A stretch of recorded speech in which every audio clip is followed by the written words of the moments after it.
It's just terrific to be back in Edmonton.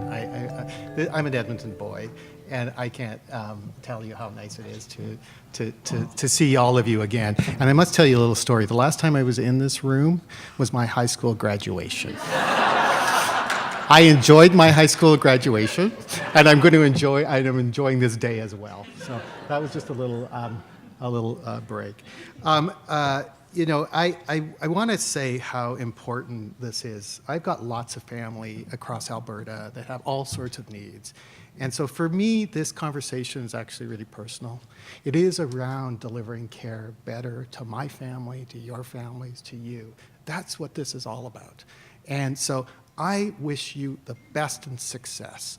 I am, you know, you're moving from the thinking stage to the real doing stage, and I couldn't be more thrilled to see that. I want to help as much as I possibly can around the journey, around making this a success for Albertans.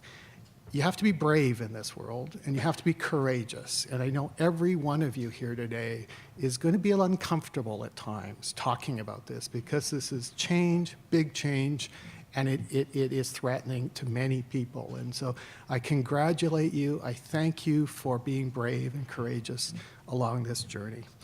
And after listening to Anna Marie and the other speakers today, I actually don't have that much more to say. You've heard most of what is important already today. I was struck by the comment by Dr. Meddings last night. We had a small dinner, and he suggested that the future is actually already here in terms of technological advancement, and the public and the citizens of Alberta are actually pulling everybody forward, okay? We have to catch this train and actually move forward, because the citizens in Alberta are actually moving there and demanding it. Okay? Dr. Meddings is right, and that's actually a good thing. Okay. When I started my work at Group Health about 10 years ago, or 15 years ago, which is a large integrated system that has a single electronic medical record with a patient portal on all the features that Jennifer talked to you about email and results review, and patient's portal right into their own record, ability to reorder medications and all those types of things. Early in that journey, I thought about what a transformed system would look like. Okay? What are we really looking for in this whole thing? And this is what our group came up with in Seattle way back in the early 2000s. And you know, I presented this in British Columbia about 5 years ago, 10 years ago, and it completely fell flat. No one actually appreciated the words on this slide, but I've almost heard everything today, everything on this slide that we've talking about.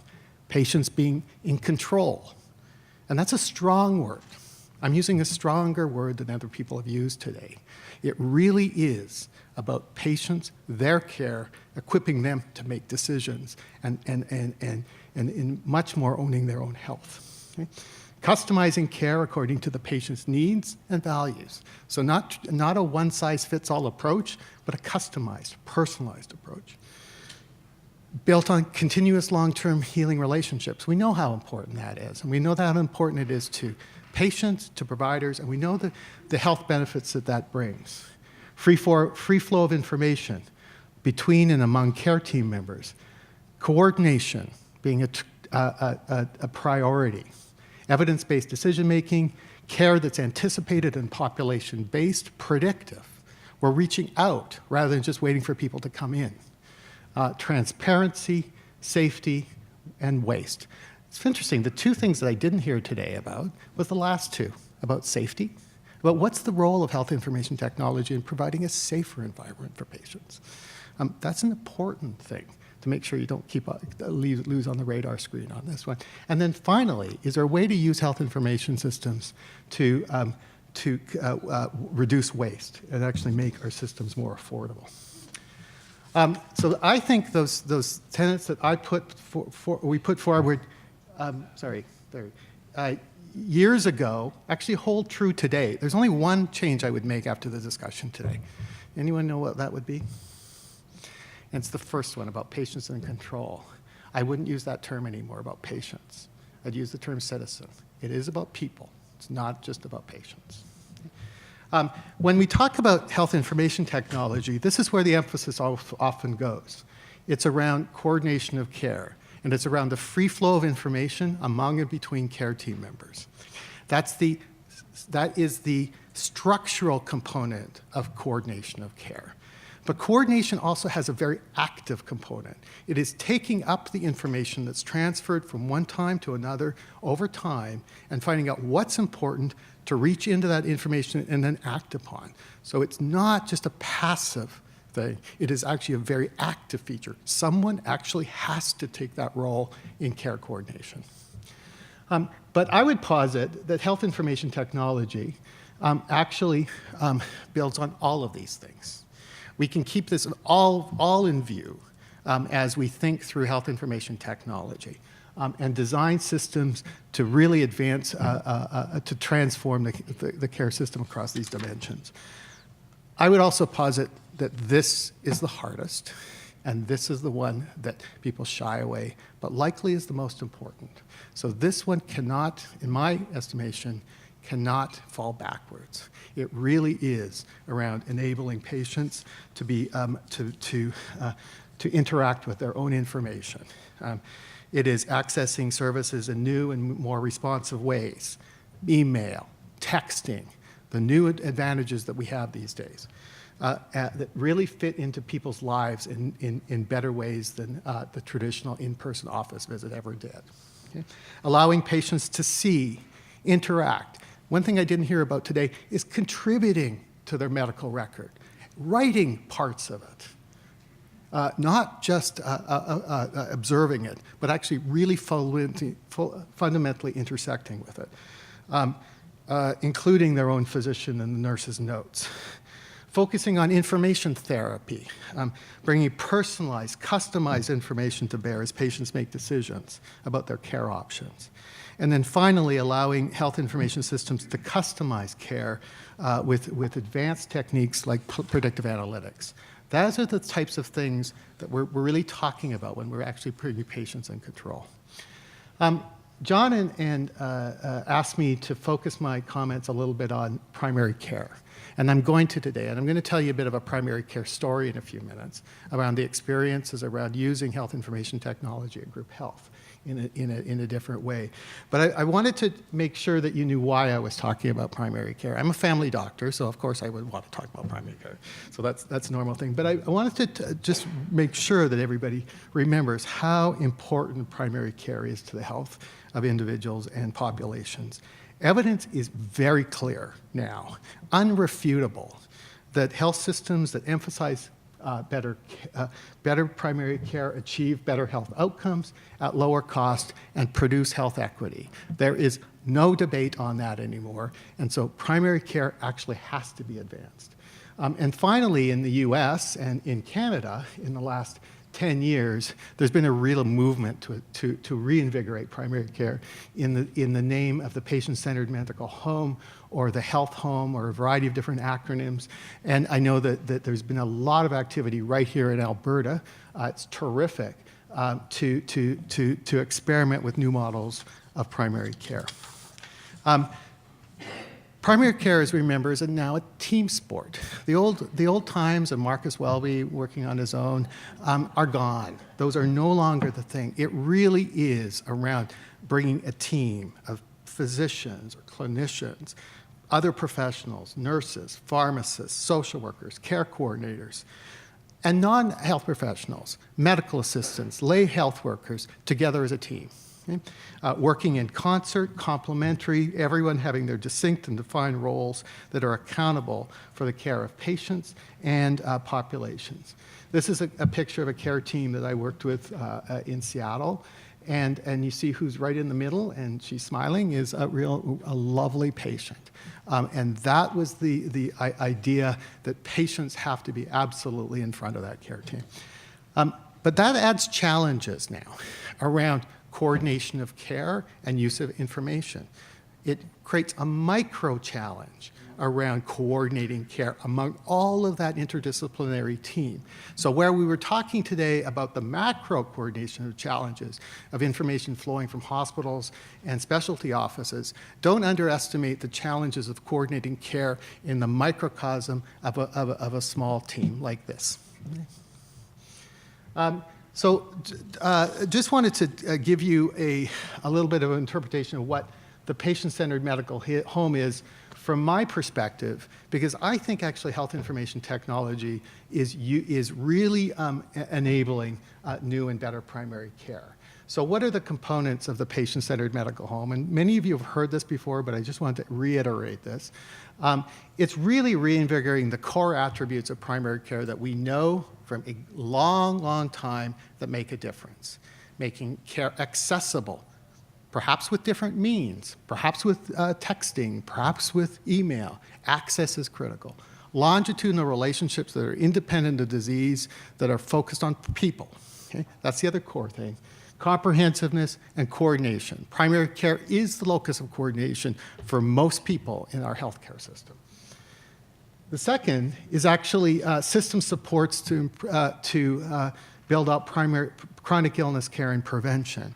So moving health systems from being reactive to much more being proactive to manage populations in terms of their chronic illness and prevention needs. And that includes the use of delivery system redesign, getting different people to interact with for different reasons for people reaching out.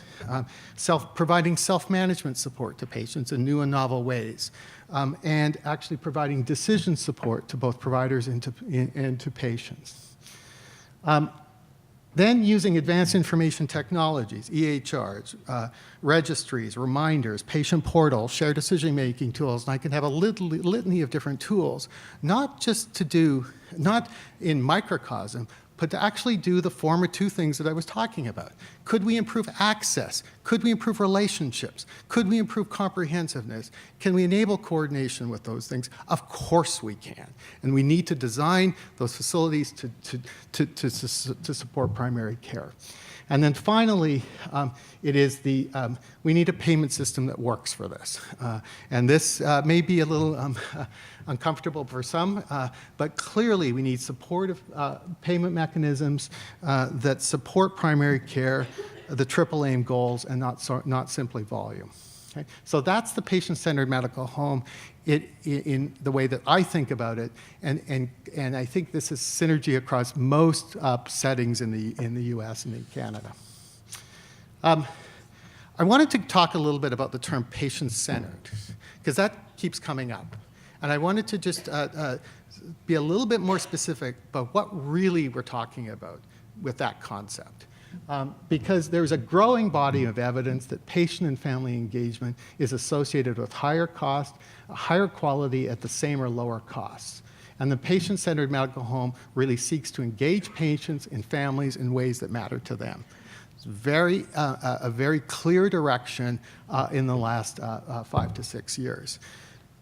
And if we look at, this is one of my favorite organizations, it's the Institute for Patient and Family-Centered Care, based out of Boston, have really conceptualized patient and family centeredness in a nice framework. And they talk about it in 4 core concepts: dignity and respect. Providers listen and honor patients and families' perspectives and choices. Values and beliefs, cultural backgrounds are incorporated into care. Well, somewhere you've got to capture that information to be able to do this. Okay? Health information systems can absolutely support the dignity and respect dimension of patient-centeredness. Information sharing. Patients communicate and share complete and unbiased information in ways that are affirming and useful. Okay? Patients and families receive timely, complete, and accurate information around their care. So information sharing domain. The third is participation. Patients and families are encouraged and supported in decision-making at a level they choose. And then finally, that patients, and it's just terrific to have Anne-Marie here today, patients are actually helping really design the policies, the structures, the processes that occur within our health system to enable those three things. So let's not forget these concepts, because those top three can all be facilitated with health information technologies. Okay, so enough about this. I'm going to talk a little bit now, for the next 10 minutes or so, and I want to tell you a little bit of a story at Group Health, where I was for 12 years, leading their medical home work. And I want to tell you about their experiment around using health information technology to really enable primary care. And as a prelude, I'll tell you that it's really not about the box. It's really not about the technology about that. So it's really around redesigning the work that's the crucial and the hard work that comes with the medical home. The technology is there and can be used. It's really designing the work that comes around it. That's the prelude. Okay, so Group Health, just for a little bit of a backdrop, is in Washington State, not too far from here, and it is the oldest cooperative in the country, in the United States, and it cares for about 600,000 patients and includes about 10,000 staff. About 1,000 of those are physicians, primary care, and so forth. And Group Health owns and operates its own facilities, including primary care units, specialty care units, and it also contracts with a variety of hospitals and other providers through the state of Washington. It's actually just disappeared. Group Health is no longer in existence as of 2 weeks ago. It became the 7th Kaiser Permanente region. So it's now Kaiser Permanente of Washington. It was acquired by Kaiser Permanente, and I can talk through why that happened in a little bit, but we won't go into that in a bit right now. And the story really began in the mid-2000s, where primary care Group Health had always been primary care based with primary care teams that are well supported. But by the mid-2000s, the primary care infrastructure was weakening and underperforming. And they were seeing losses of efficiency. They had invested in a complete system-wide electronic medical record for the tune of $40 million. It's cheaper then. That had the patient portal, but they lost efficiency in the care delivery system with that implementation. They had used advanced access to try to solve some of their access problems. And while that improved visits, it resulted in greater total costs of care, more emergency room visits, more specialty visits, and more admissions for a variety of reasons. There was declining quality performance, significant burnout for staff. People thought it was because of the EMR that was implemented, and decreasing patient satisfaction. In a competitive system like the United States, this is not a recipe for success. Okay? Group Health needed to do something different because they were not going to be around in business if this continued at that rate. And so in about 2005, they decided to really reinvent primary care and really try to maximize the use of this expensive medical record that had a patient portal to try to really change the delivery of primary care. So it was one of the first medical home experiments in the United States, and it still is a little different because they used information technology in a bigger way than many of the other experiments have done. So this is what they did. They realized that actually they needed to invest in primary care. So there were some investments that needed to happen for us to enable those features I talked about. They decreased panel sizes by hiring more physicians. They enhanced and co-located team members so that they could work better together. They introduced desktop medicine time because they knew email and texting actually took time. And people couldn't do it off the side of their desks. So they introduced time in the workday for actually people to accomplish the tasks that they were expected to do. Introduced value-based incentives, so these were the structural changes that they made early on. And then they made a whole bunch of process changes of care, and I've set them out here. The first was really a push to using virtual visits to improve access and to change the care dynamics. So whereas before, most visits were in person, they really wanted to flip that paradigm where most visits were now by email or telephone. Okay?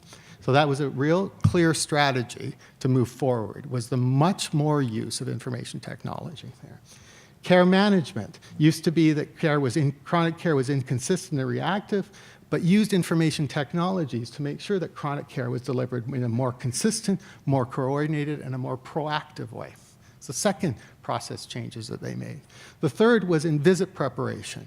Before, it used to be that visits were unprepared and reactive.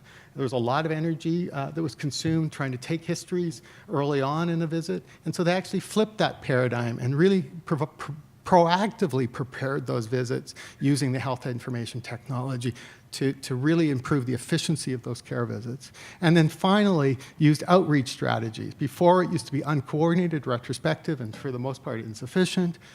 They changed to using a proactive outreach that really focused on filling the care gaps around chronic illness care and the like, and actually tracking sentinel events. So for an instance of this is if someone came into an emergency room across the state or an urgent care facility somewhere else, constructed a data feed so that there was an alert the next day about that event so that the care team could reach out and bring that patient in that day.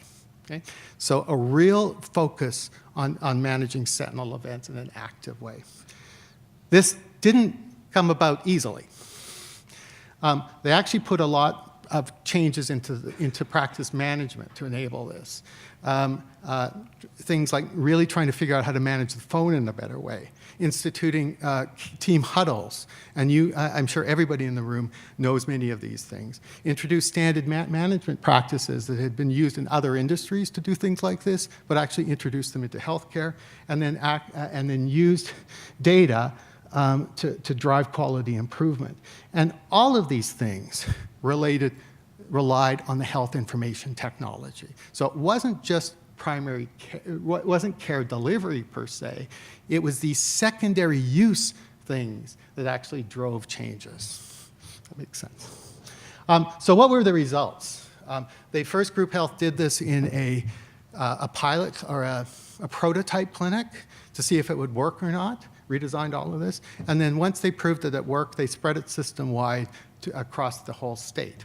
And these were the early findings. I won't go into this at all, but actually they hit a home run on this one. So not only did they improve patient experience, reduce the use of emergency rooms, hospital admissions, they actually, the investments that they made around staffing were recouped within 1 year, and there was a return on investment within 2 years of this.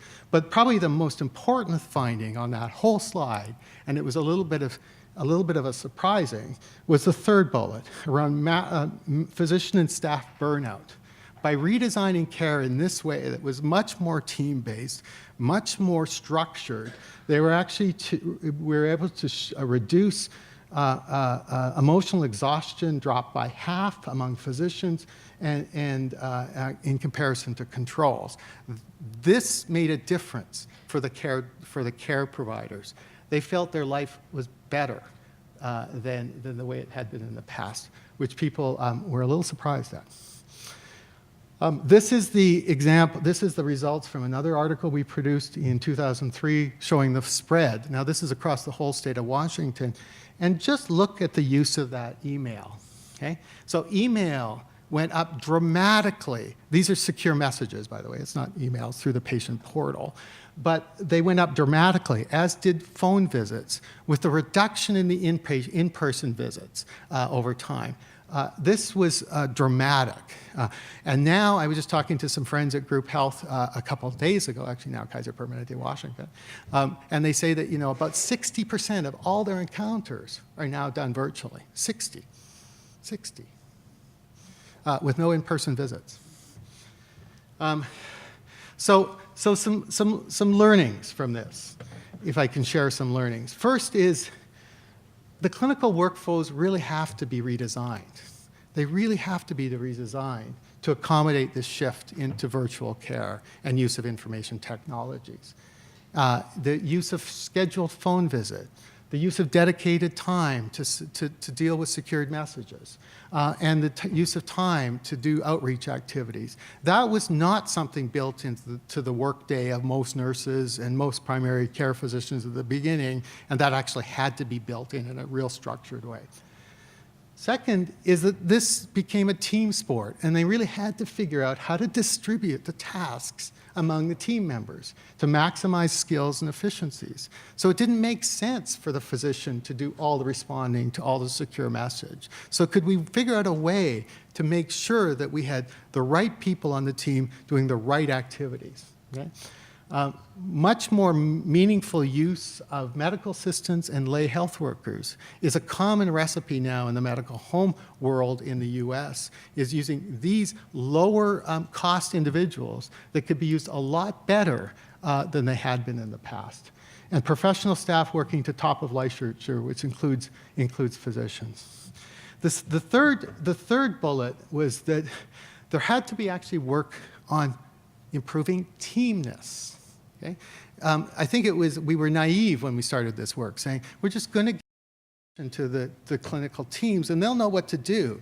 They can distribute the tasks. They can figure that out. And it was quite clear that we needed actually to work on building teams. And a clearer delineation about who's on the team. Who is the team? Okay? And how do they work together? And then finally focusing on improving the accuracy and timeliness of intra-team, it should say intra-team communication. I don't know if anybody has been familiar with the work coming out of Brandeis University led by Jody Gattell on relational coordination. And she actually studied the airline industry as to why some airlines improved at a much better way, were able to get off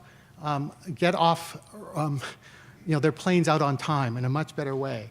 And she studied the team dynamics of the airlines, the pilots, the gate agents, the flight attendants, and developed a model around relational coordination that has two real components. One is about communication, and that's what we've been talking about here today, is making sure that people have the right information at the right time to do the right care. It's around communication, and it really has three features. It has to have adequate frequency, it has to be timely, and it actually has to be problem-solving in its nature. Okay? So those are the features. But what's often neglected is the relational component to coordination.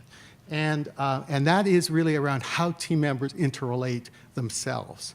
Do they have the shared goals around what they're going to do?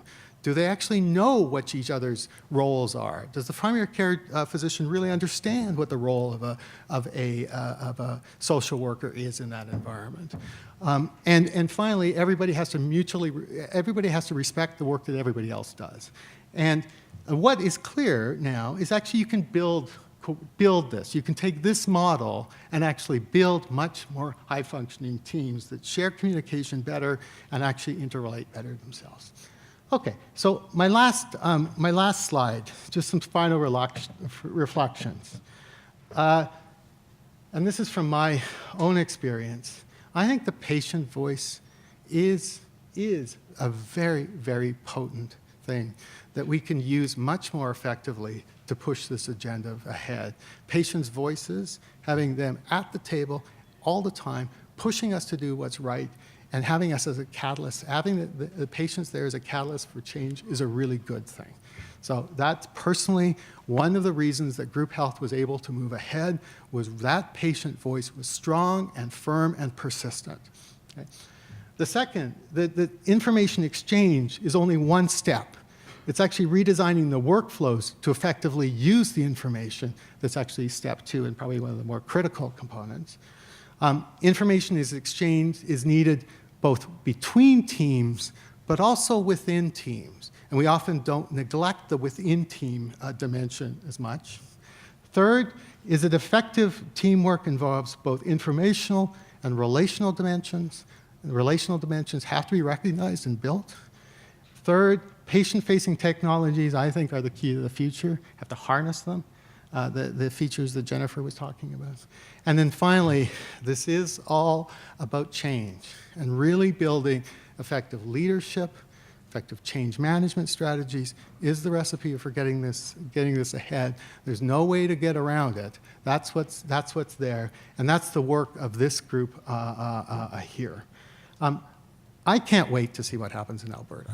I absolutely can't wait. I'm in Ontario right now, and I want to see Alberta lead this country around the use of technologies. I think you can, and I'm just going to be there encouraging all the way.